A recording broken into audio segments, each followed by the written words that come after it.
আগামী 12 জুন আত্মসমর্পণকারী জঙ্গিদের পক্ষ থেকে ডাকা রাজ্যব্যাপী পথ অবরোধ কর্মসূচির হুঁশিয়ারি দেন এবং তাদের একগুচ্ছ দাবি ঘিরে তৈরি হওয়া জটিল পরিস্থিতি সামাল দিতে এবার সরাসরি ময়দানে নামল রাজ্য সরকার।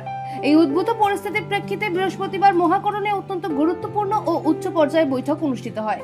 বৈঠকে আত্মসমর্পণকারী জঙ্গি ও সংগঠনগুলির শীর্ষ প্রতিনিধিদের মুখোমুখি হন রাজ্যের মন্ত্রী বিকাশ দেববর্মা।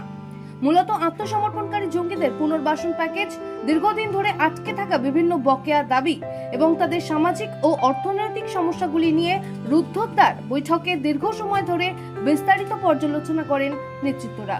বৈঠক শেষে মন্ত্রী বিকাশ দেববর্মা স্পষ্ট জানান, সরকার আত্মসমর্পণকারী জঙ্গিদের সমস্ত দাবি দেওয়া অত্যন্ত গুরুত্ব সহকারে বিবেচনা করছে।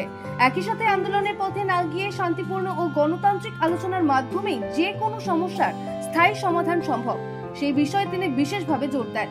প্রশাসনের এই ইতিবাচক মনোভাবের পর আগামী 12 জুনের ঘোষিত পথ অবরোধ কর্মসূচি প্রত্যাহার করা হবে কিনা কিংবা এই বৈঠকের পর পরিস্থিতি কোন দিকে মোড় নেয়, এখন সেদিকেই গভীর নজর রয়েছে রাজ্যের রাজনৈতিক ও কূটনৈতিক মহলের।